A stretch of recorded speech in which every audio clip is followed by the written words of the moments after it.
The fork hit the plate like a gavel. Warren looked up from his meatloaf. His son Mason sat frozen, 12 years old and pale as February snow. The boy's mouth was half open, like he'd just realized what he'd said. Mom's friend slept in your spot again last night. The kitchen went quiet, just the hum of the fluorescent light and the baseboard heater ticking. Outside, Warren's county truck sat in the driveway, crusted with road salt. He'd scraped ice off the windshield at 5:47 that morning, thinking about nothing more complicated than which routes needed attention. Linda's fork clattered down next, her face drained white, then flushed red. Warren set his own fork down, didn't look at his wife, didn't look at his son, just stared at the cooling meatloaf and thought about the tire tracks in his driveway. The ones that weren't his. He pushed back from the table and walked to the garage. The garage was cold enough to see his breath. Warren stood there in the dark, hands still on the doorknob, listening to Linda call through the door. Warren, wait, please, we need to talk. He didn't answer, just walked to his workbench and sat down heavy on the stool. The tools hung on the pegboard like they always did. 40 years of accumulation, everything in its place. Socket wrenches organized by size. Screwdrivers lined up, Phillips and flathead. A man could build a whole life with his hands, one honest day at a time. Didn't mean the life couldn't fall apart. Warren? Linda's voice came muffled through the door. Honey, it's not what you think. He looked at his hands, calloused. Scarred across the knuckles from a trailer hitch, 2 winters back, salt-stained from the roads. These hands had provided everything. House paid off, food on the table, Mason's braces, Linda's car. Apparently that wasn't enough. Above him, Mason's window scraped open. Warren could hear it through the garage vent. His son's room was right over this spot. Then came the sound that broke something in his chest. Quiet crying, not loud, not dramatic, just a kid trying not to make noise. Warren closed his eyes. How long had Mason been carrying this? The memory came at him sideways, the way they do. Thanksgiving dinner just 3 months back. Mason pushing peas around his plate, not eating, not talking. Linda had said he was tired from basketball practice. Warren had believed her. Then Christmas. Mason's report card shoved in his backpack. D's and F's in subjects he used to ace. Teacher's note, clip it to it. Seems distracted, not himself. Warren had meant to talk to him about it. After the winter road season ended, after things settled down, things hadn't settled down, January, Mason stopped playing basketball in the driveway. That hoop had been Warren's gift for the boy's 10th birthday. All last winter you could hear the ball bouncing out there even after dark. This winter, nothing. The net hung there empty, snow piling up on the backboard. Warren had noticed. He'd just told himself it was the weather, the cold, puberty maybe. He hadn't let himself see what was right in front of him. His son had watched Brian leaving their house at dawn, had seen breakfast dishes for 2 when he came down in the morning, had carried it alone for 3 months, through Thanksgiving turkey and Christmas presents and his 12th birthday cake. All because Warren had been too busy salting county roads to notice his own family coming apart. The door from the house opened. Mason stood there in his socks, eyes red. Warren looked at him. How long? Dad. How long, Mason? The boy's voice came out small. Since Thanksgiving. And Warren's jaw clenched so hard his teeth hurt. 3 months. Through Christmas. Through Mason's birthday on January 4th, when Linda had made that chocolate cake and smiled like everything was fine. I'm sorry, Mason whispered. I thought if I didn't say anything, it would stop. I thought I was protecting you. Warren wanted to say something, wanted to tell his son it wasn't his fault, that 12-year-olds shouldn't have to protect their fathers from the truth. But his throat had closed up. He just nodded. Mason wiped his face with his sleeve and went back inside. Warren gave it 10 minutes. Let the cold seep into his bones. Let his breath cloud in the dark. Then he went back into the house. Linda was in the living room, tissue in her hand. Her mascara had run. Could have been from crying.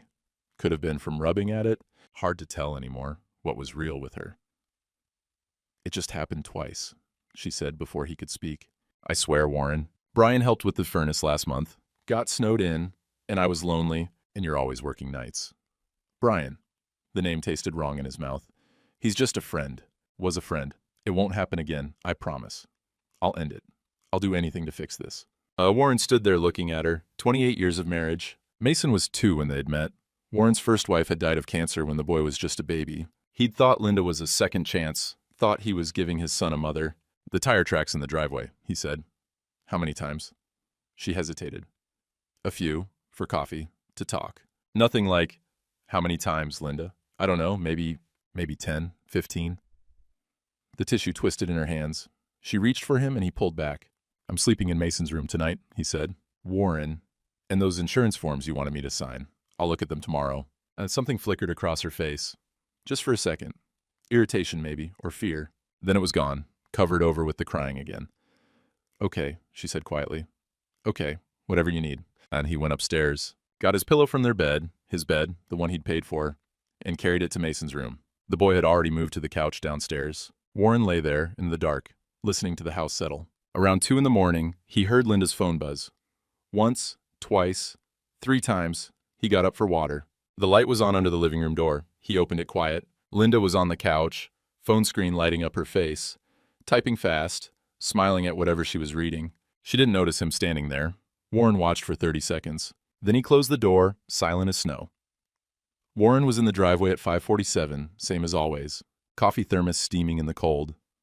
His breath made clouds in the February dark. The tire tracks were still there in the old snow, wider wheelbase than his county truck, wider than Linda's sedan too. He put his boot next to them, luxury SUV size probably, the kind with heated seats and that new car smell.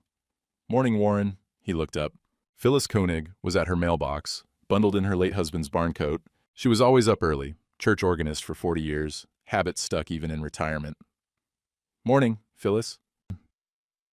She pulled out her mail, glanced at the tire tracks. That Audi sure parks here regular. Warren felt his stomach drop. Audi? Your wife's friend. Nice vehicle. Very punctual fellow. She looked at him over her reading glasses. Herb always said you were a good man, Warren. Good men deserve honesty. She went back inside before he could respond. At the county garage, Eddie the mechanic took one look at him and frowned. You okay, bud? Seems somewhere else. Fine. Yeah. Eddie didn't sound convinced. Well, wrote sheets on your clipboard. Stay safe out there. Warren nodded and climbed into his truck. But his hands shook on the wheel, and it took 3 tries to get the key in the ignition. Lunch break, he sat in his truck and thought about those insurance forms. Linda had mentioned them last night, just updating beneficiaries, she'd said. Real casual, like it was nothing. They weren't in the house. He'd looked that morning while she was in the shower, which meant she had them somewhere else. He got out and walked to her sedan in the driveway. The glove box opened with a soft click. There they were, 3 forms paper-clipped together, a sticky note on top in Linda's handwriting. Honey, signed tonight, just beneficiary updates. Warren pulled them out, started reading. The first form looked normal enough. Standard life insurance stuff. But the second one made him stop. Survivor benefits, redirect. Who's your asset trust? Not Linda's name, not Mason's name. Some company he'd never heard of. He flipped to the third form. Same thing. His signature line blank on all 3, but on one of them he could see faint pencil marks. Like someone had traced it, practiced it. Linda had worked at First National before Mason was born. 10 years as a teller, she knew signatures. His phone buzzed. Text from Linda. Did you sign those forms? Need them back today. Warren stared at the message. Then he folded the papers, put them in his jacket, and texted back. Lost them. Will look tonight. 3 dots appeared on the screen. Disappeared, appeared again. They're important, really need them. He didn't respond, just started his truck and headed back to work. 3 days later, Linda cooked pot roast. Warren came home to the smell of it. Onions and carrots, the way she used to make it on Sundays. She'd set the table with the good plates, even lit a candle. I thought we could have a nice dinner, she said. All of us. Mason sat down without a word, kept his eyes on his plate. Linda touched Warren's arm as he pulled out his chair. I've been so stupid, she said. So lonely. You're always working nights, and Brian was just there. But it meant nothing, less than nothing. She'd done her makeup careful. Had on the perfume he'd bought her for their anniversary 2 years back. Warren cut into the pot roast. It was good. He'd forgotten she could cook like this. She hadn't made it in 2 years, maybe longer. I'll do anything, Linda said. Counseling, whatever you want. Please, Warren. 28 years. That has to count for something. He wanted to believe her. God help him, he wanted to. Because what was the alternative? Divorce at 64? Starting over? Explaining to people at church why his wife had... No, he couldn't even think the words. We'll figure it out, he heard himself say. Linda's face brightened. She reached across the table and squeezed his hand. Mason excused himself early, barely touched his food. That night, Linda said she'd sleep on the couch. Give him space. Warren went to Mason's room. The boy was bunking with him now, sleeping bag on the floor. At 2:17 in the morning, Warren got up for water. Light under the living room door. He opened it, quiet as he could. Linda was on the couch, phone in her hands. The screen lit her face blue in the dark. Her thumbs moved fast, typing something. Then she smiled. Actually smiled at whatever she was reading. Warren stood there for 30 seconds. She never looked up. Never noticed him. He closed the door, went back to Mason's room, lay there staring at the ceiling until his alarm went off at 5. In the kitchen, He found the insurance forms where he'd left them, tucked inside the phone book in the junk drawer. He took them to his truck. Tomorrow, he'd show them to Dottie at the courthouse. She'd worked in the county clerk's office for 38 years. If something was wrong with these papers, she'd know. The coffee maker beeped. Warren poured his thermos, grabbed his keys. Behind him, Linda's bedroom door opened. "Warren, did you find those forms?" He looked at her. She was in her robe, hair perfect like she'd just fixed it, at 5:30 in the morning. "Still looking," he said. Her smile didn't reach her eyes. The courthouse diner smelled like burnt coffee and bacon grease. Dottie Pelham sat in the corner booth, reading glasses perched on her nose, looking at something on her phone. Warren slid in across from her, set the insurance forms on the table. "Morning, Dottie." She glanced up, saw his face, put the phone down. "What's wrong?" He pushed the papers toward her. "You ever hear of something called Hoosier Asset Trust?" Her expression changed, went from curious to careful in about 2 seconds. "Where'd you see that name?" "These forms. Linda wanted me to sign them. Said they're just beneficiary updates." Dottie picked up the papers, read through them slow, then she went real still. "Warren," she said quietly, "where's Linda this morning?" "Home, I guess." "Why?" "Because we need to go to my office. Right now."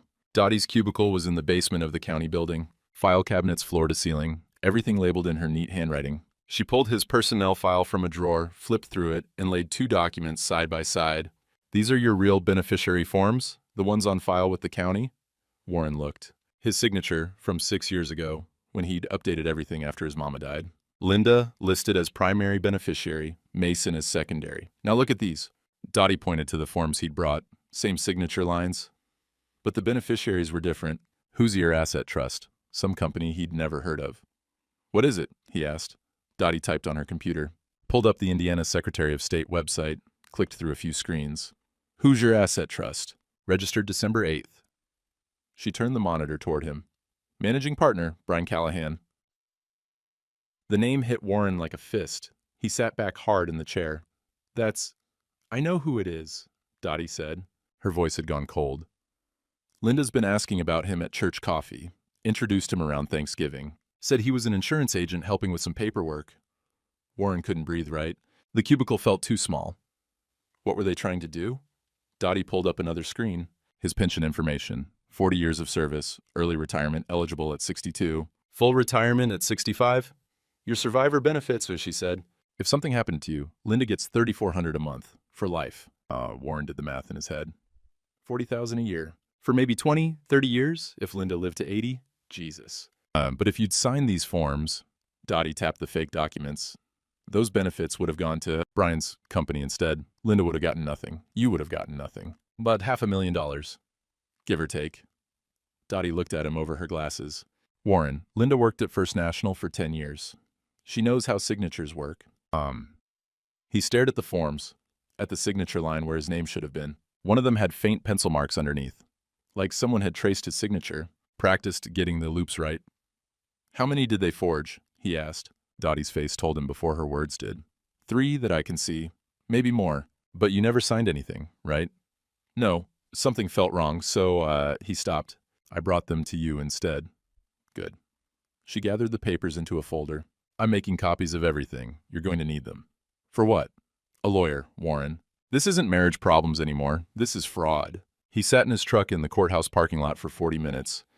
Engine running for heat. Snow started falling around 11, covering the windshield 1 flake at a time. 40 years. He'd worked through pneumonia, through his mama's funeral, through the ice storm of '09 when half the county lost power and he'd stayed out for 36 hours, straight, keeping the roads clear so ambulances could get through. He'd turned down 2 promotions because they would have meant moving, and he didn't want to pull Mason out of his school. He'd miss basketball games and school plays and parent-teacher conferences because someone had to work the night shift when the snow came.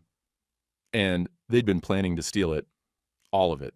The affair, that was one thing. That hurt, sure, hurt like hell. But this was different. This was Linda and her boyfriend sitting down with paperwork and a calculator, figuring out how to take 40 years of Warren's life and turn it into their payday. The snow covered the windshield completely. He couldn't see out anymore. That seemed about right. His phone rang. Mason's school, the nurse. "Mr. Hackett?" Mason threw up in class. "Can you come get him?" Warren cleared the windshield with his wiper blades, put the truck in gear. "On my way." Mason was in the nurse's office. sitting on the cot with a trash can between his knees. He didn't look sick, just tired, like he hadn't slept in 3 months, because he hadn't. Warren signed him out. They drove home in silence. Mason stared out the window at the falling snow. In the driveway, the boy finally spoke. "Is it because I told?" Warren turned off the engine. "What?" "Everything. Mom crying, you sleeping in my room, nobody talking. Is it my fault?" "No." Warren's voice came out harder than he meant. "No, Mason. It's because your mother and Brian are liars." Mason's chin wobbled. "Are you going to leave?" The question hit Warren sideways. He'd been thinking about it. Sure.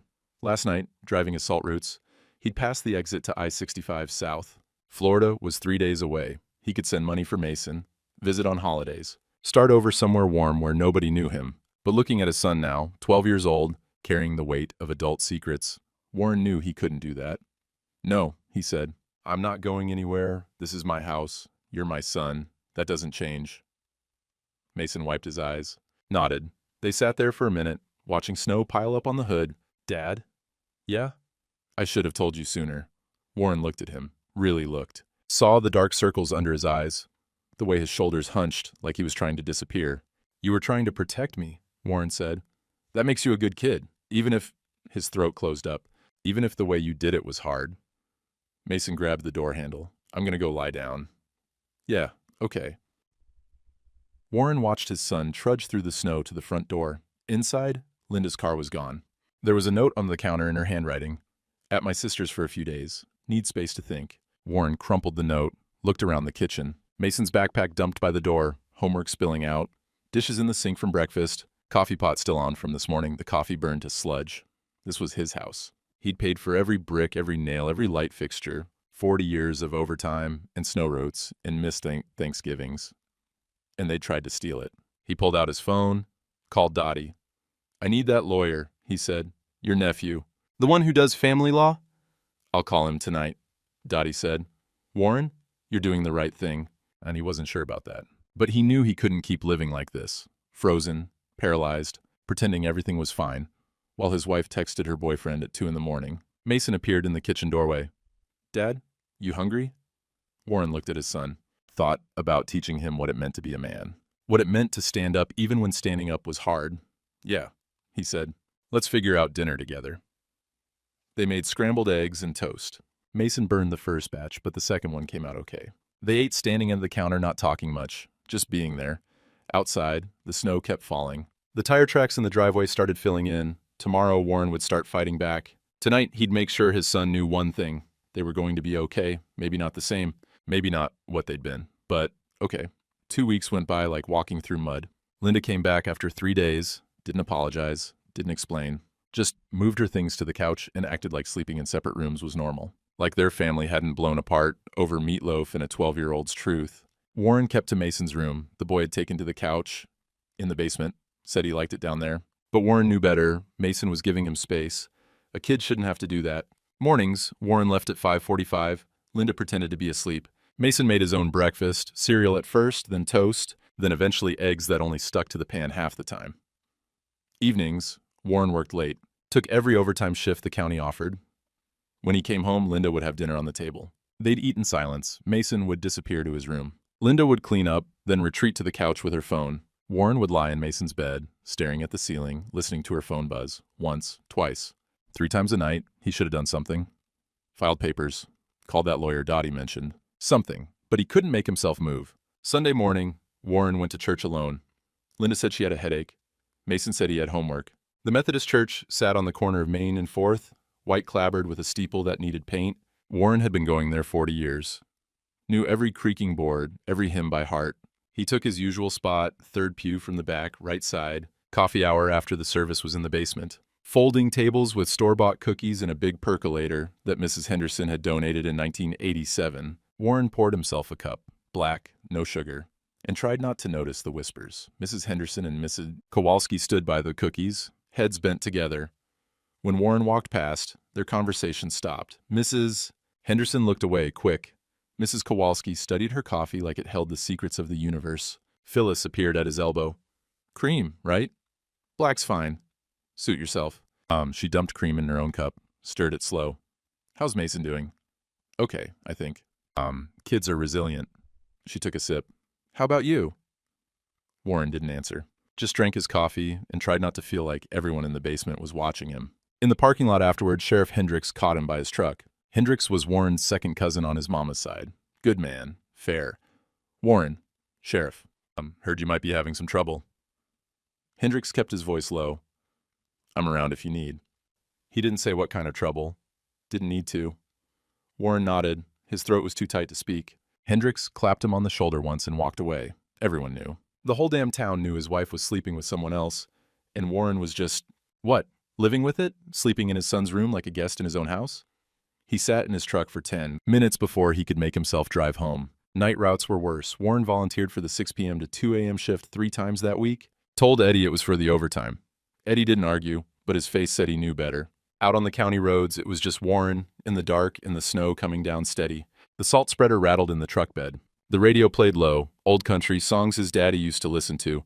Your Cheatin' Heart came on. Warren snapped it off. He drove Route 19 north, then swung back on County Road 400, past empty fields and farmhouses with lights in the windows, families inside, eating dinner, watching TV, living normal lives where wives didn't lie and 12-year-olds didn't have to keep secrets. Near Brownsburg, he passed the exit to I-65 south. His hand twitched toward the turn signal. Florida was 3 days away, maybe 4 if he stopped to sleep. He could find work. Counties everywhere needed road crews. Send money back for Mason. Visit on Christmas and birthdays? Just drive. Keep driving until Indiana was in the rearview mirror, and his name didn't mean that guy whose wife cheated. But Mason's voice was in his head. Are you going to leave? Warren's hand dropped from the turn signal. He drove past the exit, kept the route, did his job, went home when his shift ended. Saturday morning, he woke to the smell of eggs and toast. Mason was in the kitchen, 2 plates on the table, coffee brewing. The boy had learned to work the machine somehow. Warren had meant to teach him, but Mason had figured it out on his own. Is this okay? Mason asked, like he needed permission to feed himself. Warren sat down. Yeah, it's good. They ate in silence. The eggs were a little runny, but the toast was perfect. Mason had even buttered it the way Warren liked, right to the edges. Through the window, Warren could see Mason's basketball hoop, snow-covered, hadn't been touched in months. How long are we doing this? Mason asked. Warren looked at his son, 12 years old, making breakfast for his father because nobody else would, sleeping on a basement couch because his parents couldn't be in the same room. I'm working on it, Warren said. Mason nodded, cleared the plates, disappeared to his room. Warren's room, really, but Mason never complained. Warren sat at the table alone, stared at his coffee going cold. He needed to do something, file papers, call that lawyer, get out of this frozen hell where every day felt exactly like the last. But the shame of it, telling a stranger his wife preferred another man, that he'd been stupid enough to almost sign away 40 years of work, it kept him stuck. The doorbell rang. Warren opened it. Phyllis stood there with a Tupperware container in her hands and something tucked under her arm. A notebook. Blue cover. Spiral bound. Got a minute? She asked. Warren looked at the notebook. His pulse quickened. Yeah, he said. Come in. Phyllis set the Tupperware on the kitchen table. Goulash, from the smell of it, paprika and tomato and beef. Made extra, she said. Figured you and Mason could use a proper meal. Thanks, Phyllis. She pulled out the notebook, set it on the table between them. Her handwriting covered the pages, neat, precise, the kind you learned in school back when penmanship mattered. Warren sat down, opened it. December 1st, 11:14 p.m. 11:37 p.m., Audi SUV, license plate HNT4729, clear evening, 28 degrees, Warren working late route. December 8th, 9:33 p.m., 6:12 a.m., same vehicle, light snow, Warren on overnight shift. December 15th, 8:02 p.m., 1:45 a.m., same vehicle, ice storm, Warren on emergency crew, 3 months of entries. Dates, times, weather conditions, Brian's license plate number, how long he stayed. When Warren was working, Warren's hands started shaking. Why? He asked. Phyllis sat down across from him. Herb always said, good men get trampled if nobody's watching their backs. I was watching yours. But you, Warren couldn't find the words. You documented it for 3 months. I kept track for prayer purposes, she said. Her voice was matter-of-fact, like she was discussing the weather. Figured you'd need it eventually. Men don't always see what's in front of them. Women do. Warren flipped through the pages. January. February. The entries kept going, right up to last week. Before Mason's confession at dinner, she'd known. All this time, Phyllis had known. Does everyone... He stopped, started over. Does the whole town know? Some. Phyllis folded her hands on the table. The ones who matter know you're a good man. The ones who don't matter aren't worth worrying about. She stood up, pushed the goulash toward him. Eat something, Warren. You're getting thin. And that notebook's yours now. Do with it what you need to. At the door, she paused. One more thing. Dottie Pelham called me yesterday, said to tell you her nephew does family law. Tom Pelham won't charge much. She left before Warren could respond. He sat there staring at the notebook. 3 months of evidence. Times and dates and license plate numbers. The kind of documentation that would hold up in court. His phone rang. Dottie's name on the screen. Warren, you got a minute? Yeah. My nephew Tom can see you Monday at 2. Can you make that? Warren looked at the notebook, at Phyllis's careful handwriting, documenting every betrayal. I don't know if I want lawyers involved yet. Dottie's voice went hard, the way it did when someone tried to file paperwork wrong at the county office. Warren, they forged your signature to steal your pension. That's not marriage problems. That's felony fraud. I know, but nothing. You think they're gonna stop now? Linda knows you found those papers. Brian knows you didn't sign. They're gonna try something else? Warren's stomach went cold. What do you mean? I mean, predators don't give up just because their first plan failed. She paused. Tom found something else. Brian tried this before, 2 years ago, widow in Bloomington, Patricia Brennan, same scheme, same company name, everything. Jesus. She caught it in time, kicked him out, but she didn't press charges, didn't want the publicity, the shame of it. Dottie's voice softened. Warren, she'll testify if you file charges. She called Tom yesterday, said she should have stopped Brian when she had the chance. Warren closed his eyes, saw Patricia Brennan in his mind, some woman he'd never met, living 2 counties over, carrying the same shame he was carrying now. The same question. What did I do wrong? How did I not see it? Monday at 2, he said. I'll be there. Good. Dottie hung up. Warren sat at the table, Phyllis's notebook open in front of him. 3 months of evidence. And somewhere in Bloomington, a widow who'd been through the same thing. Brian wasn't improvising. This was what he did. Found lonely women, wormed his way in, went after their money. Warren was just the latest mark. The shame of it burned. But underneath the shame was something else, something colder, anger. Upstairs, Mason's door opened. The boy came down in his socks, saw Warren at the table. You okay, Dad? Yeah, come here a minute. Mason sat down. Warren closed the notebook, but not before the boy saw Phyllis's handwriting. What's that? Evidence. Warren's voice came out rougher than he meant. For a lawyer. Mason went quiet, picked at a splinter in the table. Dad, I need to ask you something. Okay. Should I have told you sooner? Like, in November when I first saw Brian's car here? Warren looked at his son, 12 years old, shoulders hunched like he was waiting for punishment. Why didn't you? I thought if I stayed quiet, it would stop. Mason's voice got small. Or you wouldn't get hurt. I was trying to protect you. By carrying it alone for 4 months? Mason nodded. Tears started, but he wiped them away quick. Warren reached across the table, put his hand on his son's shoulder. He wasn't good at this. The emotional stuff, the talking. Carol had been better at it. Linda had pretended to be. You were trying to do the right thing, he said. That's what matters. Even if... He stopped, started over. Sometimes staying quiet feels like keeping the peace. But silence can make things worse. Are you mad at me?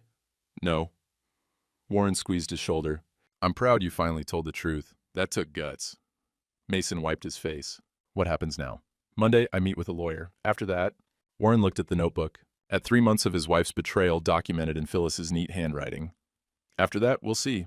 Mason nodded, got up to leave. At the doorway, he turned back. Dad, are you going to fight? Warren thought about Patricia Brennan in Bloomington. Thought about the next woman Brian would target if someone didn't stop him. Thought about Mason, learning what it meant to stand up when standing up was hard. Yeah, he said. I think I am. That night, Warren couldn't sleep. Lay in Mason's bed staring at the ceiling, thinking about Monday. About sitting in a lawyer's office and explaining how his wife had tried to steal his pension, how he'd almost signed the papers, how stupid he'd been. Around midnight, he heard Mason get up. The boy padded into the room, stood in the doorway. Can't sleep either? Warren asked. No. Mason came in, sat on the edge of the bed. I keep thinking about what you said, about staying quiet, making things worse. Yeah. I should have told you in November, before Thanksgiving, before Christmas, before... Mason. No, listen. The boy's voice shook. I watched you go to work every day, watched you come home tired, watched Mom lie to your face, and I didn't say anything because I was scared. Scared of what? That you'd leave. That the family would break up, that it would be my fault for telling. Warren sat up, looked at his son in the dark. It's not your fault, he said. Your mother and Brian did this, not you. All you did was stop pretending everything was okay. Mason wiped his eyes. I was trying to protect you. I know. Warren's throat went tight. But I'm the parent. I'm supposed to protect you, not the other way around. They sat there in the dark for a while, neither one sleeping, just being there together. Finally, Mason asked, What are you going to do? Monday, I talked to the lawyer. Then we figure out the next step. Warren looked at his son. But whatever happens, you and me, we're going to be okay. Mason nodded, went back to the couch. Warren lay there listening to the house settle, thinking about Monday, about fighting back, about teaching his son that good men don't let people steal from them, even if those people are family. Tom Pelham's office was above the hardware store on Main Street. One room, really. Desk by the window, filing cabinets along the wall, diplomas from Indiana University Law School, in frames that needed dusting. Tom was younger than Warren expected, maybe 45. Dottie's nephew had her eyes, sharp, didn't miss much. Mr. Hackett, have a seat. Warren sat down, set Phyllis's notebook on the desk. Then the forged insurance forms, then the copies Dottie had made of his real personnel file. Tom went through them slow, reading each page twice. His expression didn't change, but his jaw got tighter. Okay, he said finally. Let's talk about what we're dealing with here. He turned his computer screen toward Warren, pulled up the Indiana Criminal Code. Forgery. That's a level 6 felony, 2.5 years, possible fine up to $10,000. He clicked to another page. Fraud, theft, conspiracy if we can prove they planned it together. Warren's mouth went dry. Criminal charges? That's up to you, but yeah, this is criminal territory. Tom tapped the forged documents. They tried to steal $400,000 from you. That's not a civil disagreement. That's a crime. I just want a divorce. I want them gone. Okay, we can do that. Tom made a note on his legal pad.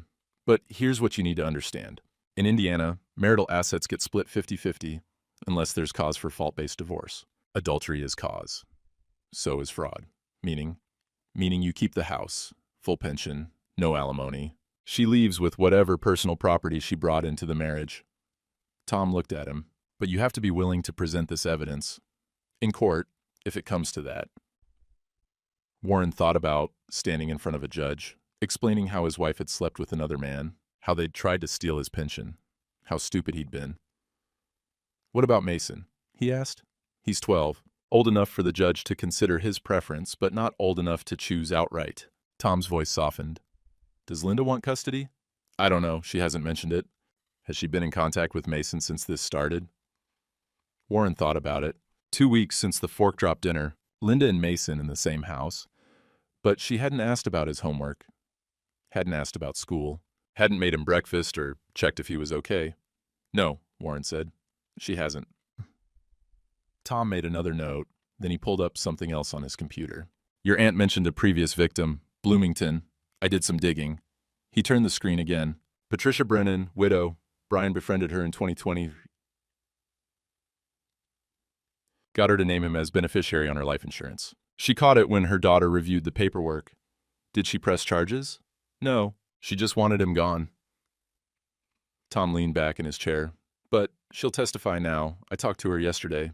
She said, he checked his notes. She said, if I'd stopped him then maybe he wouldn't have hurt anyone else. Warren felt something shift in his chest. Patricia Brennan hadn't just been conned. She'd been carrying guilt, thinking she should have done more. She'll testify? Yes, and there might be others. I'm looking into it. Tom closed his laptop. Warren, here's the truth. Brian Callahan is a predator. He targets lonely women with assets, gets close, goes after their money. He's probably done this more than twice. Jesus. So you have a choice. Civil divorce, quiet, private, you get your assets and move on. Or criminal charges, public, messy, but you stop him from doing this to someone else. Warren looked at the notebook, at Phyllis's handwriting. 3 months of documentation. All those nights she'd sat by her window keeping track, watching his back. He thought about Patricia Brennan in Bloomington, about the next widow or divorcee Brian would target, about Mason, watching to see what his father would do. I want to talk to him first, Warren said. Brian, face to face. Tom frowned. That's not usually. I want him to know I know. I want to see his face when I show him the evidence. Warren's voice came out harder than he meant.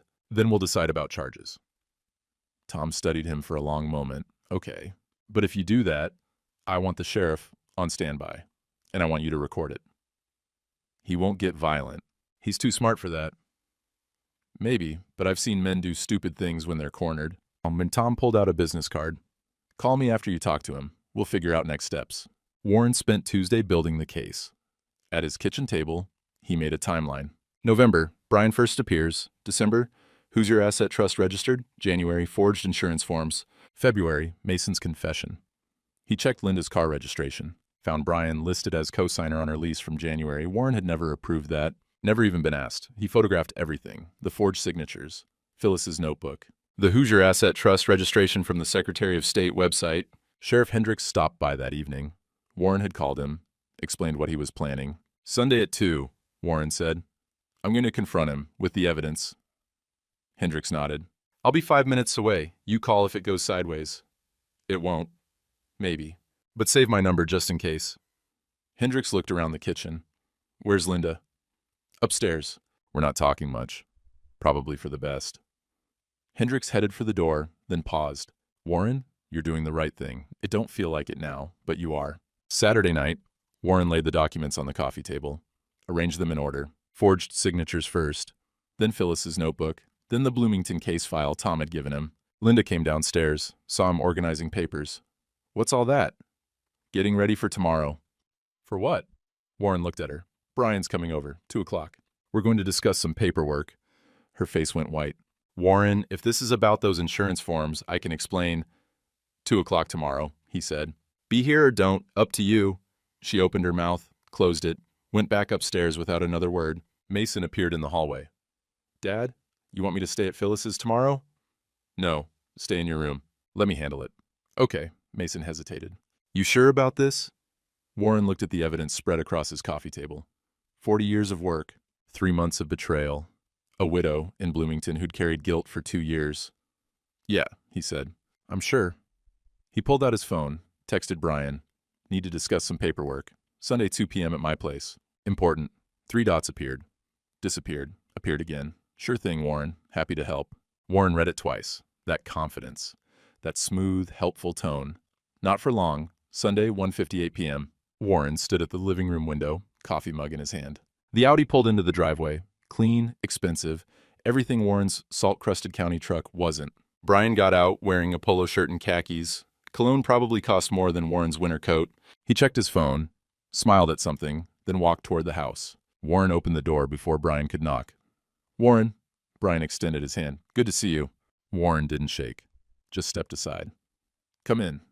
Linda was on the couch, tissue already in her hand. She'd been crying, or making it look like she had. Hard to tell anymore. Brian sat in the armchair, casual, comfortable, like he'd sat there 100 times before. Maybe he had.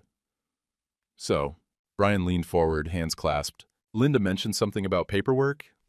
I'm happy to help with whatever you need. Warren set his coffee down, picked up the first document from the table. These. He laid the insurance forms in front of Brian. The ones you and Linda tried to get me to sign. Brian's smile held steady.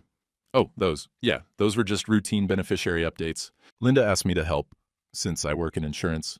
Warren put down the Who's Your Asset Trust registration. Your company filed December 8th, 1 week after you started sleeping with my wife.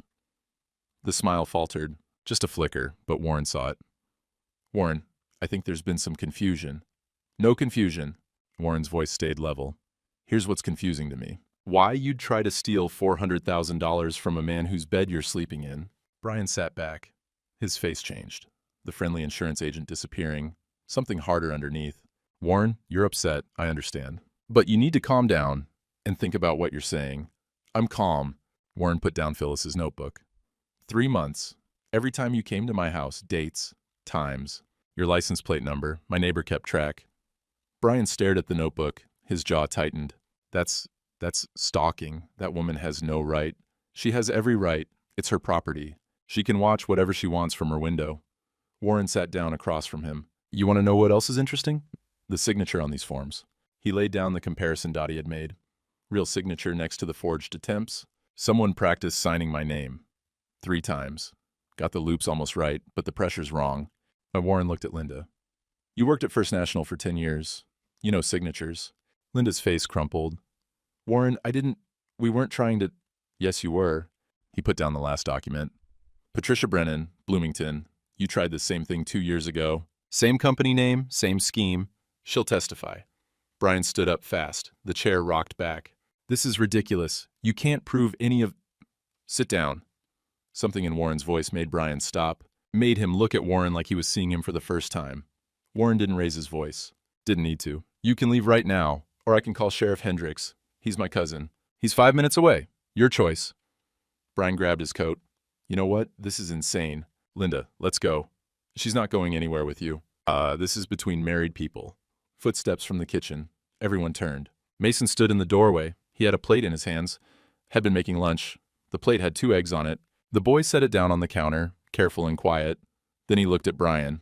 You ate our food, Mason said. His voice came out steady, clear. You sat at our table. You lied to me. Brian tried the smile again. Didn't quite make it. Kid, this is adult business. You're a liar. Mason's hands balled into fists. Mom said you were helping with the furnace. Then with paperwork. Then with insurance. But you were just stealing. The words landed like stones in still water. Simple, true, devastating. Linda made a sound, half sob, half denial. Mason, you don't understand. I understand fine. Mason looked at his mother. I've understood since Thanksgiving. I just didn't say anything because I thought I was protecting Dad. Warren felt something crack open in his chest. Pride and heartbreak all mixed together. Brian's face had gone red. He pointed at the door. I don't have to listen to this from a child. Then don't. Warren stood up. Leave, now. And if you contact Linda, if you contact me, if you come within a mile of this house, I file criminal charges tomorrow morning. Fraud, forgery, theft, all of it. You're bluffing. Am I? Warren gathered the documents, tapped them straight. Tom Pelham's handling my case. Patricia Brennan's ready to testify. And I've got 40 years of credit with this county. Who do you think they'll believe? Brian stared at him. The masks were all gone now. The friendly insurance agent, the helpful guy, the smooth talker. What was left looked smaller, meaner. This isn't over, Brian said. Yeah, it is. Brian grabbed the doorknob, turned back one last time. You think you're some kind of hero? You're just a sad old man who couldn't keep his wife happy. Get out of my house. Brian left. The door slammed hard enough to rattle the windows. His Audi peeled out of the driveway, tires spitting gravel. Warren stood there, listening to the engine fade. His hands were shaking, not from fear, from adrenaline, maybe, or relief that it was finally done. Linda was sobbing on the couch. Real tears this time, Warren thought. Or maybe not, hard to tell. I didn't know, she said between sobs. I didn't know it would go this far. Brian said we'd be together, that you'd be taken care of, that the paperwork was just... Stop. Or Warren's voice came out flat. Tired. Just stop, Linda. I made a mistake. You forged my signature. 3 times. He looked at her, really looked. Tried to find the woman he'd married 28 years ago. She wasn't there. Maybe she'd never been there. Pack a bag, he said. Be gone by morning. Warren, please. Morning, Linda. He turned away, found Mason still standing in the kitchen doorway. The boy's shoulders were shaking. Warren walked over, pulled his son into an awkward hug. First time in months. Mason grabbed onto him like he was drowning. You didn't have to do that? Warren said quietly. Yeah, I did. Mason's voice was muffled against Warren's shirt. He was lying. Warren held on, felt his son's heart beat against his chest. Thought about what it must have cost Mason to speak up, to call out a grown man in front of his mother. You did good, Warren said. They stood there in the kitchen for a long time. Linda's crying gradually quieted. Eventually Warren heard her go upstairs, heard drawers opening, closing, the sound of packing. Mason pulled back, wiped his eyes. What happens now? Now? Warren looked around the kitchen. His kitchen. The house he'd paid for with 40 years of overtime, and night shifts, and working through blizzards. Now we figure out what comes next, you and me. Mason nodded, picked up his plate of eggs. They were cold by now, but he ate them anyway. Warren poured himself more coffee, sat at the table. Through the window, he could see Phyllis in her yard, pretending to check her mailbox, making sure everything was okay. He raised his mug toward her. She nodded and went back inside. Upstairs, Linda's footsteps moved back and forth. In the morning, she'd be gone. The divorce papers would get filed. The lawyers would handle the rest. But right now, in this moment, Warren's house was quiet. His son was safe. The evidence was organized in neat stacks on the coffee table. He'd done it, stood up, fought back. It didn't feel like victory yet, more like exhaustion. But But underneath the exhaustion was something else. Peace, maybe, or the beginning of it. Mason finished his eggs, started to clear his plate. "Leave it," Warren said. "I'll get it later." "You sure?" "Yeah, just sit with me for a minute." Mason sat. They didn't talk, just listened to the house settling around them, to the ordinary sounds of an ordinary Sunday afternoon. Tomorrow would bring lawyers and paperwork and difficult conversations, but tomorrow could wait. Tonight, they'd survived. That was enough. 2 months later, Warren stood on his porch with coffee and watched the robins come back. April morning, the kind where you could smell dirt thawing and see green pushing through dead grass. His salt truck sat in the driveway, retired now. County had thrown him a small party. Cake from the grocery store, handshakes, Eddie making a speech about Warren being the most reliable man he'd ever worked with. 40 years, done. His phone rang, Tom Pelham. "Morning, Warren. Got some news." Good or bad?" "Depends on your perspective." Tom's voice had that lawyer tone, measured, careful. "Brian Callahan's been charged. Fraud, forgery, attempted theft. He took a plea deal yesterday." Warren set his coffee down. "What kind of deal?" 3 years probation. Restitution to all victims. Permanent record. He can't work in financial services anymore." Tom paused. "It's not prison, but it's something." "How many victims?" 5 that we know of. You, Patricia Brennan, and 3 others who came forward after they heard about your case. 2 in Indianapolis, 1 in Fort Wayne. All the same pattern. Lonely women, asset protection scheme, forged documents. Warren thought about those women, strangers he'd never meet, but they'd come forward because someone had finally stopped Brian. "What about Linda?" "Divorce finalized last week. You got the papers, right?" "Yeah." Warren had them in his truck. Hadn't looked at them since they arrived. "House is mine?" "House, pension, everything, no alimony. She didn't contest any of it." Tom's voice softened. "She moved to her sister's in Terre Haute. Hasn't been in contact." "Not with me. She called Mason a few times in March. He talks to her, but..." Warren looked through the screen door. Mason was at the kitchen table, homework spread out, pencil moving across paper. "It's different now." That's normal? Kids processing?" Tom cleared his throat. "One more thing. Patricia Brennan wanted me to pass along a message. She said you gave me courage to finish what I started. Thank you." Warren's throat went tight. "Tell her she's welcome." After they hung up, Warren stayed on the porch, watched the robins hop across the lawn, thought about 5 women who'd been targeted by the same man, about how many more there might have been if someone hadn't finally said enough. He hadn't set out to be a hero, had just wanted his house back, his dignity, his life. But sometimes that was enough. Saturday morning, Mason met him in the driveway with a socket wrench. "You said we'd change the truck oil today." Warren looked at his son. Taller than 2 months ago, or maybe Warren just noticed it now. The dark circles under Mason's eyes were gone. He'd made honor roll in March. Started eating breakfast without Warren having to ask.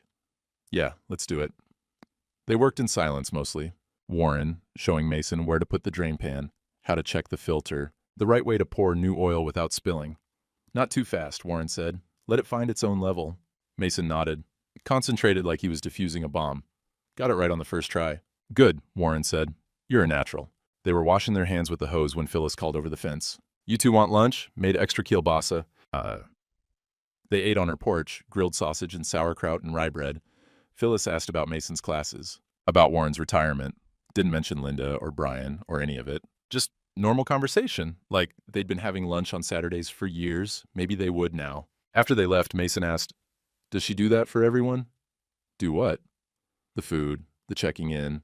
Warren thought about Phyllis's notebook. 3 months of keeping watch. The way she'd appeared at his elbow at church coffee when everyone else was whispering. "No," he said. "Just people she cares about?" Mason was quiet for a while. Then, "I like her."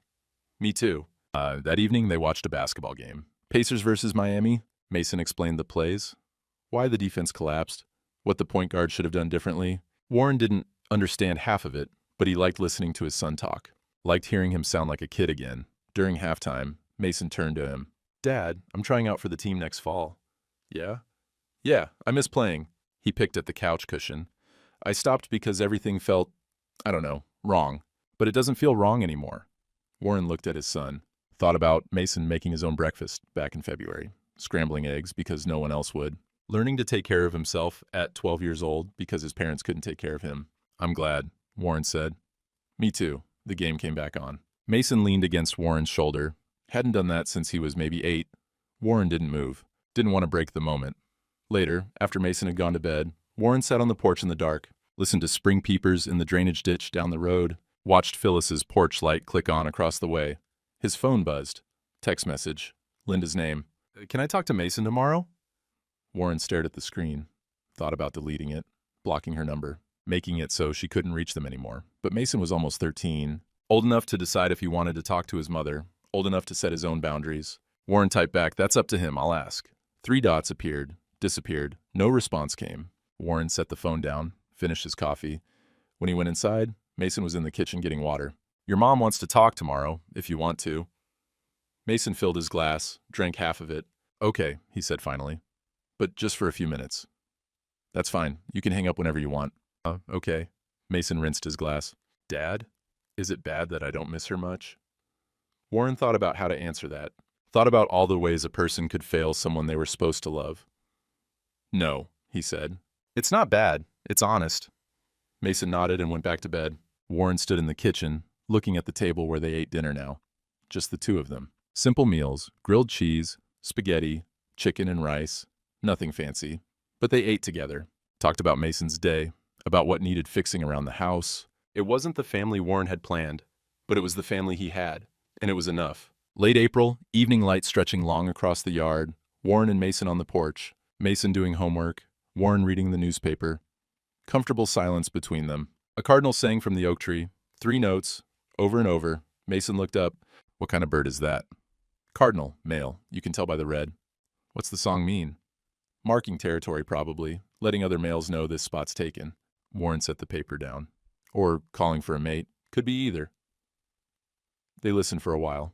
The cardinal kept singing. Mason went back to his homework. Math problems, from the look of it. His pencil scratched across the paper. A good sound, Warren thought. The sound of a kid doing normal kid things. Phyllis appeared in her garden, planting something. Tomatoes? Maybe? Or peppers. She worked slow, careful, pressing each plant into the dirt like it mattered, like she had all the time in the world. Warren thought about the past 2 months, the lawyer meetings, the paperwork, the finalization of everything that had come apart in February. It hadn't been easy. Some mornings he woke up and forgot Linda was gone, reached for her side of the bed and found it empty.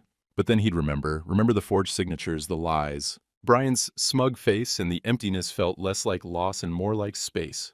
Room to breathe. Mason set his pencil down. "Dad? Yeah? You lonely?" The question hung there in the spring air. Warren could have lied. Could have said he was fine, great, never better. But Mason deserved better than lies. Some, Warren admitted. But lonely's better than used. Mason thought about that. Is it okay to be lonely? Sometimes. Means you know what you're missing. Warren looked at his son. That's different from settling for less than you deserve. Mason picked up his pencil again, nodded like he understood. The cardinal sang 3 more notes and flew off. Phyllis waved from her garden, didn't call over, didn't intrude, just acknowledged them. Warren waved back. His phone sat on the porch rail, silent.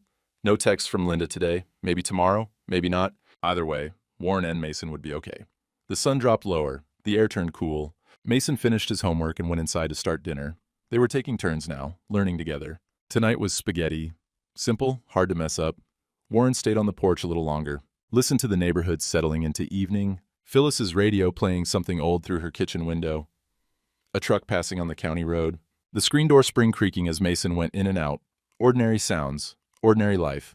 2 months ago, Warren had thought his life was ending, thought he'd lost everything that mattered. But he'd been wrong. He'd lost a wife who'd betrayed him, a house full of lies, the weight of pretending everything was fine. What he'd kept was better, his son, his dignity, his home, really his now, not just on paper, the respect of people who mattered, Phyllis's friendship, Dottie's loyalty, Tom's good work, the knowledge that he'd stood up, that he'd fought, that he'd won, not a loud victory, not the kind that got written about, just a quiet reclaiming of what had always been his. That was enough, more than enough. May brought the kind of mornings Warren had forgotten existed. Warm air, birds raising hell in the trees, the smell of cut grass from somebody's lawn 3 houses down. He met Dottie at the courthouse diner on a Thursday. Their booth, the one in the back corner where she used to sit with her late husband before the divorce, before she learned what Warren had learned, that loyalty didn't guarantee loyalty back. "Coffee?" The waitress already knew the answer. "Please." Dottie slid a folder across the table. "Final paperwork? Brian's restitution payments start next month." You'll get a check quarterly. How much? Not enough to matter financially, but it matters.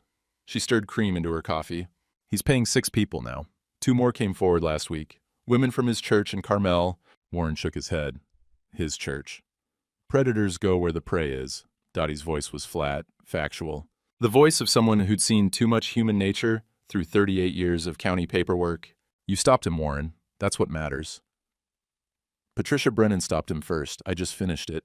And she tried. You succeeded. Dottie closed the folder. There's a difference. The coffee came. Warren wrapped his hands around the mug, felt the heat through the ceramic. How's Mason doing? Dottie asked. Good. Better. Warren thought about his son at the breakfast table this morning, explaining a history project about the Civil War. Animated. Present. He talks to Linda once a week. Polite, but distant. That'll probably stay that way. Kids don't forget. No. Warren took a sip. They don't. Dottie leaned back. You know what I think? I think you did something most men don't do. You put your son first, not your pride, not your comfort. Him. Warren didn't know what to say to that, just nodded. Outside the window, Sheriff Hendricks walked by. Saw them through the glass, raised a hand. Warren waved back. Small towns, Dottie said. Everybody knows everybody's business. Yeah. But they also show up when it matters. She finished her coffee. Don't forget that part. Saturday afternoon, Warren and Mason were in the garage. The lawnmower set disassembled on the workbench, carburetor in pieces, parts laid out in order. See how everything has its place? Warren pointed to each component. You put it back wrong. The whole thing fails. Mason studied the parts. Like trust? Warren paused. Looked at his son. Yeah, like trust. Do you trust anyone now? It was a fair question. Deserved a real answer. Phyllis, Dottie, Sheriff Hendricks. Warren picked up the carburetor float. You. That's enough. What about other people? Other people have to earn it. Warren showed Mason how to clean the jets with carburetor cleaner. Here, gentle. Don't force it. It'll go if you're patient. They worked in silence for a while. Mason's hands moved careful, deliberate, learning the way Warren had learned from his own father 40 years ago, by doing, not talking. The carburetor went back together, piece by piece. Warren guided Mason's hands when they hesitated, let him figure it out when he could. Now we test it. Warren carried the mower outside. You pull the cord. Mason grabbed the starter, pulled once, twice. Third time, the engine caught, purred smooth and steady. I did it. And Mason grinned. First real smile Warren had seen in months. You did. Fixed it right. Warren turned off the mower. See? Fix what's fixable. Replace what's broken. Don't keep running on bad parts. Mason's grin faded into something more thoughtful. Are we still talking about mowers? Maybe not. Dad? Mason sat down on the concrete driveway. I'm glad you didn't leave. Warren sat next to him. Me too. I mean it. I thought you would. In February, when everything was bad, I thought you'd just go. I thought about it. Really? Yeah. There's an exit south of Brownsburg. I-65 to Florida. Drove past it 3 times one night. Warren picked at a crack in the driveway. But then I'd think about you, about what it would teach you if I ran. What would it teach me? That when things get hard, you leave. But Warren looked at his son. That's not true. Sometimes you stay, sometimes you fight, even when fighting is harder. Mason nodded slowly. Is that what being a man is? Part of it. Warren stood up, brushed off his jeans. Being a man is knowing what's worth fighting for and what's not. Was Mom worth fighting for? The question landed like a stone. Warren thought about Linda on the couch, phone lit up at 2 in the morning. Thought about forged signatures and insurance schemes in 28 years that turned out to be built on sand. Once, maybe, but people change, or you realize they were never who you thought they were. Warren pulled Mason's to his feet. What I fought for was you, this house, my dignity. Those were worth it. Mason wiped his eyes quick. What are we fixing next? Screen door's been squeaking. Cool. Mason headed for the house. Can Phyllis come for dinner after? Already invited her. Evening came soft, the kind of light that made everything look golden and possible. Warren sat on the porch with a book he wasn't reading. Mason was inside doing homework at the kitchen table. Phyllis was in her garden, tying up tomato plants. The cardinal was back in the oak tree. Same one. Probably. Still singing. Warren thought about the past 4 months. February to May. Winter to spring. How much could change in 16 weeks? His marriage had ended. Brian was paying restitution to 6 women. Linda was in Terre Haute, living with her sister, working some job at a call center. Mason talked to her Sundays, 10 minutes, polite, and distant. The house was quieter now, smaller, somehow, with just the two of them. But it was theirs, really theirs. No lies hiding in the corners. No secrets festering under pleasant dinners. Warren had taken early retirement. The county had been generous. Full benefits, no penalties given the circumstances. Turned out, everyone from the county board to the road crew had heard what happened. Had wanted to make sure Warren was taken care of. Small-town justice. Quiet but effective. He was 64 years old, starting over. Most men his age were thinking about grandkids and RV trips and whether to winter in Florida or Arizona. Warren was thinking about teaching his son to drive next year, about fixing the gutters before fall, about whether to plant tomatoes or peppers in the garden spot behind the garage. Small things. Ordinary things? They felt right. The screen door opened. Mason came out with 2 glasses of iced tea, had made it himself, lemon and sugar, the way Warren liked it. Thanks. Warren took a glass. Mason sat on the steps. Dad, next year I'll be in 8th grade. I know. That's weird. Why? Means I'm getting older. You're getting older. Everything's changing. Warren sipped his tea. Some changes are okay. Mason considered that. Yeah, some are. Phyllis waved from her garden. Didn't call over, didn't interrupt. Just acknowledged them and went back to her tomatoes. Warren thought about Phyllis's notebook, about Dottie's detective work, about Sheriff Hendricks offering backup, about Tom Pelham taking his case, about Patricia Brennan finding courage to testify. He'd thought he was alone in February, thought he was the only one who saw what was happening. But he'd been wrong. The whole time, people had been watching, waiting, ready to help when he finally asked. That was small-town life. The gossip could cut you, but the loyalty could save you. Mason finished his tea. You hungry? Always. I'm thinking tacos. I can make them now without burning the shells. Warren smiled. Sounds good. They went inside. The screen door bounced twice before settling. In the kitchen, Mason pulled out ground beef and tortillas, moved her around the space like he belonged there. Because he did. This was his kitchen now, his home. Warren watched his son cook. Thought about all the things Mason had learned in 4 months. How to scramble eggs, how to do laundry, how to speak up when adults were lying, how to forgive without forgetting, how to keep loving a father who'd almost run away. Dad, Mason looked up from the stove. You're staring. Just thinking. About what? About how you've grown up this year. About how proud I am. Warren's throat went tight. About how I almost missed all of it. Mason went quiet, stirred the meat. But you didn't. No, I didn't. They ate tacos at the table. Talked about Mason's history project. About whether the Pacers would make the playoffs. About nothing and everything. After dinner, Warren washed dishes while Mason dried. Simple rhythm. Comfortable. Outside, the sun was setting. The Cardinal sang one last time before settling in for the night. Phyllis's kitchen light came on. Her radio played something low. Big band era, the kind Herb used to love. Warren dried his hands, looked around his kitchen, his house, the life he'd fought for and won. It wasn't perfect. He was lonely sometimes. Woke up at night and felt the emptiness on Linda's side of the bed. Wondered if he'd ever trust anyone that way again. But he had his son, had his dignity. Had people who'd stood by him when standing by him mattered. That was more than some men got. More than he'd had 4 months ago when everything was pretty lies and underneath rot. This was honest. Hard, sometimes, but honest. And honest was enough. Mason put away the last dish. Tomorrow, want to go fishing? Yeah, I'd like that. Cool. I'll dig up worms in the morning. Warren nodded. Watched his son head upstairs to his room. Mason had moved back in there last month. Said the basement couch wasn't comfortable anymore. The house settled around Warren. Quiet but not empty. Peaceful but not silent. He turned off the kitchen light. Stood at the window for a moment, looking out at his yard. At Phyllis's house next door. At the street where he'd lived for 20 years. Tomorrow, they'd go fishing. Next week, Mason had a science test in the fall basketball tryouts. In 8 months, Warren would turn 65, and his full pension would kick in. Life kept moving forward. Day by day, one ordinary moment at a time. And that was exactly how Warren wanted it. The porch boards were warm under Warren's hands. Late May evening, sun dropping behind Phyllis's roof, painting everything gold and gentle. Mason sat beside him, math homework spread out, pencils scratching paper. The sound reminded Warren of his own school days. Different house, different town, same sound of a kid learning. The cardinal called from the oak tree. 3 notes, clear and insistent, saying something important in a language Warren didn't speak but understood anyway. Phyllis's radio played low through her kitchen window. Something old, something familiar. Glenn Miller, maybe. The kind of music that made you think about easier times. Even though times were never really easier, just different. Warren closed his eyes, let the sun warm his face one last time before it disappeared. 40 years he'd worked those roads, kept people safe in the cold and dark, Salt and sand in 16-hour shifts when the ice came. Nobody thanked him much. Didn't matter.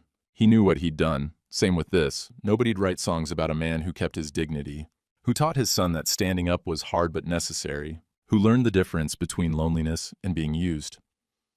But it was done. The house was his. The pension was secure. Mason was healing. The people who mattered had shown up when it counted. Spring had come after all. The Cardinals sang once more. Mason looked up from his homework, smiled at him. Nothing in particular. Just smiled because the evening was nice and the math problem had worked out right. And his father was sitting beside him. Warren opened his eyes, saw Phyllis wave goodnight from her porch, waved back. Tomorrow he'd teach Mason about oil changes.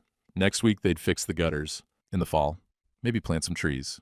Small things, honest things, the kind that lasted. The screen door closed soft behind them as they went inside.